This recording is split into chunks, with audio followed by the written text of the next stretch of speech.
Nama aslinya Abdullah, lahir di kota Mekah. Ia sangatlah baik, ramah dan juga sangat lembut. Abu itu artinya bapak, Bakar itu artinya awal. Ia lelaki pertama yang utama masuk Islam, sahabat Nabi yang setia.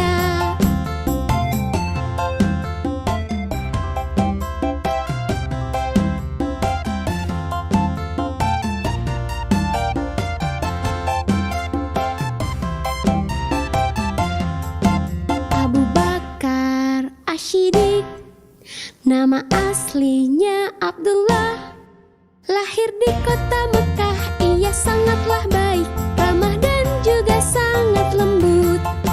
Ia lelaki pertama yang utama masuk Islam, sahabat Nabi yang setia.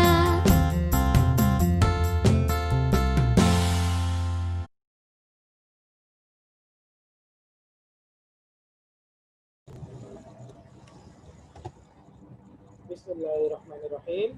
Assalamualaikum warahmatullahi wabarakatuh. Alhamdulillah, pada kesempatan kali ini anak-anakku tadi masih bisa bertemu melalui pembelajaran daring ini, dan diizinkan oleh Allah untuk membersamai kalian anak-anakku kelas 5 MHIM Muhammadiyah Karanganyar untuk pembelajaran SKI. Baik anak-anakku semua, gimana kabar kalian? Ya, mudah-mudahan sehat dan selalu dalam lindungan Allah Subhanahu wa taala. Pada kesempatan kali ini kita mulai pembelajaran SKI untuk bab yang pertama di semester 2 ini, yaitu mengenai kisah keteladanan Abu Bakar As-Siddiq radhiyallahu anhu. Ya, kemarin sudah Pak Adi sampaikan bahwa untuk SKS semester 2 ini tentang Khulafaur Rasyidin, ya, kita akan membahas tentang kisah keteladanan para tokoh, kisah sebelum masuk Islam, setelah masuk Islam diangkat menjadi khalifah, dan yang terakhir wafat. Ya, insya Allah cukup singkat. Ya, kita mulai ya. Bismillahirrahmanirrahim. Kita mulai. Sebelum dan setelah masuk Islam bisa kalian lihat di monitor atau di buku materi SKI ini di mulai halaman 85. Ya, bisa pegang alat tulis. Nanti yang penting yang Pak Adi cetak tebal di sini silahkan digarisbawahi. Ya. Yang pertama bisa kalian lihat, Abu Bakar As-Siddiq itu lahir di Mekah.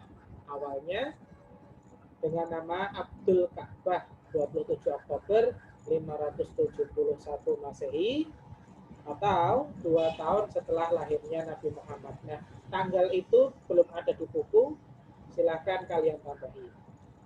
Setelah masuk Islam diganti oleh Nabi Muhammad menjadi Abdullah, sehingga berubah menjadi Abdullah bin Abi Quhafah At-Tamimi.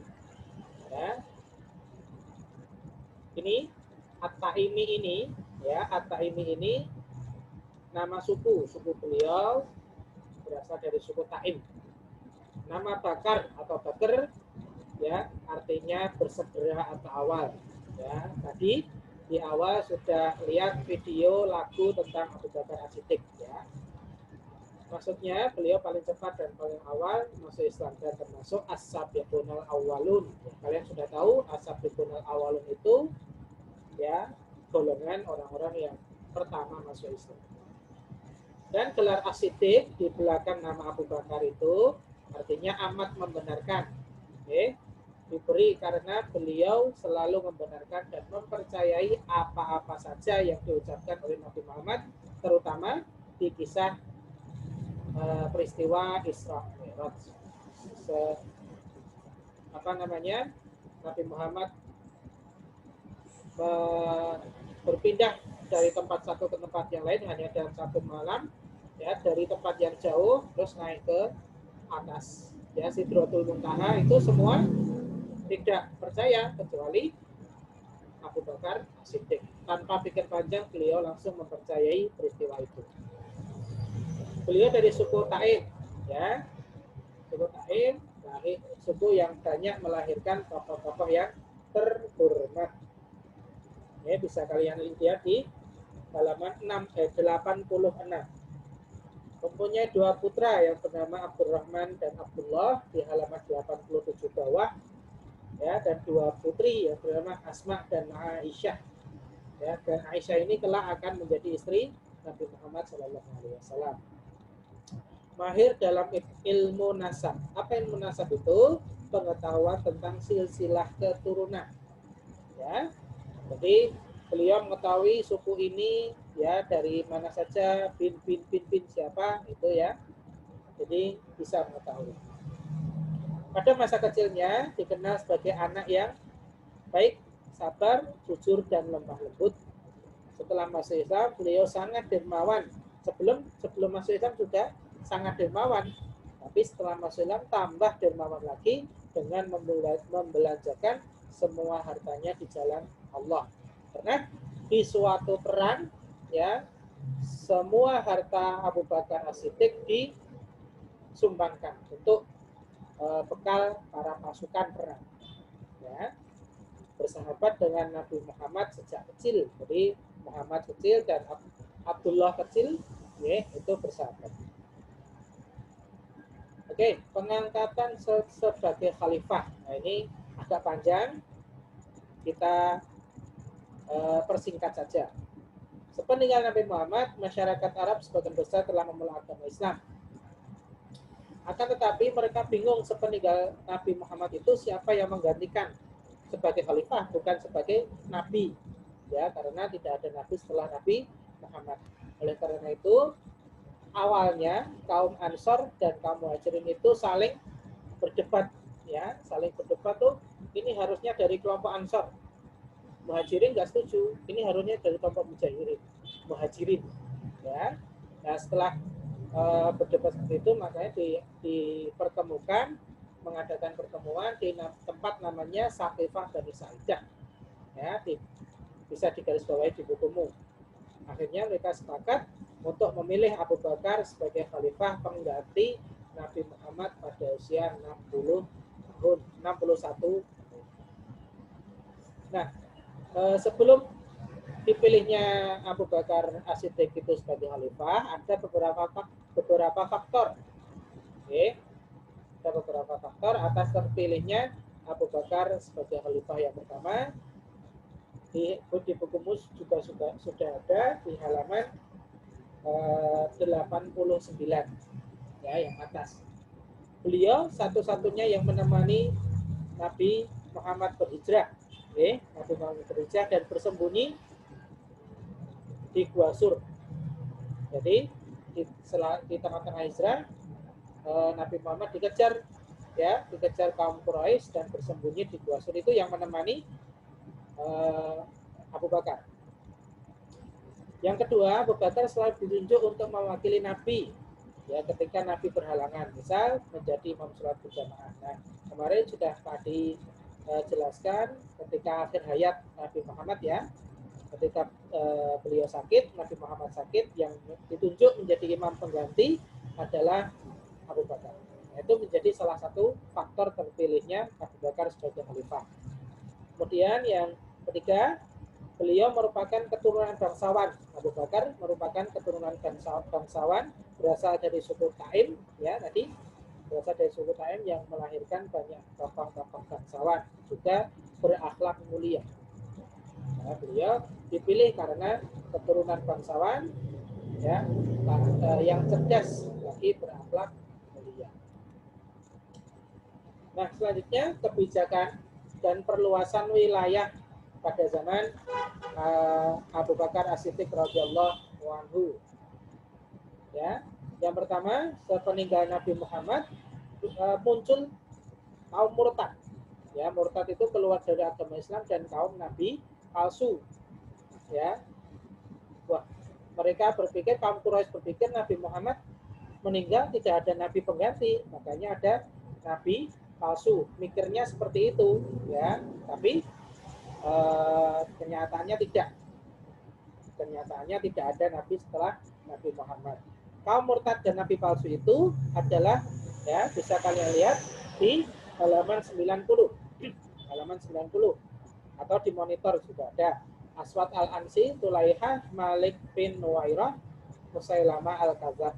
Nah, itu 4 orang kaum murtad dan nabi palsu, tapi yang paling terkenal kisahnya adalah Musailamah al-Kadzab. Ya, Musailamah al-Kadzab. Al-Kadzab itu si penipu. Kemudian perluasan wilayah Islam, ya, berperang melawan Persia dan Bizantium. Kemudian kebijakan pemerintahan yang beliau lakukan, beliau buat, ya, pada saat memimpin, yaitu pengumpulan lembaran-lembaran Al-Quran yang masih tersebar. Ya, ketika Nabi Muhammad masih hidup, ya, wahyu turun, disebarkan. Nah, orang-orang yang mendengarkan itu mencatat di kulit sapi, bebatuan, ya, pelepah kurma dan lain sebagainya. Nah, itu berusaha beliau kumpulkan, ya, agar tidak hilang. Ya, kalau Abu Bakar tidak mengumpulkan, kita nggak akan pegang mushaf, mushaf Al-Quran kita pegang. Kemudian yang B, mendirikan Baitul Mal, kalau sekarang bank, ya, lembaga yang mengurusi kas dan keuangan negara. Tujuannya agar lebih meningkatkan kesejahteraan umat. Yang terakhir, pembagian ghanimah. Apa itu ghanimah? Yaitu harta rampasan perang secara sama rata, ya, terhadap semua pihak yang ikut berperang. Itu kebijakan-kebijakan pemerintahan selama Abu Bakar As-Siddiq memerintah. Kemudian bisa kalian lihat di halaman 93, ya. 93, wafatnya sang khalifah. Oke, wafatnya sang khalifah. Setelah 2 tahun 3 bulan, bisa kalian garis bawahi, ya.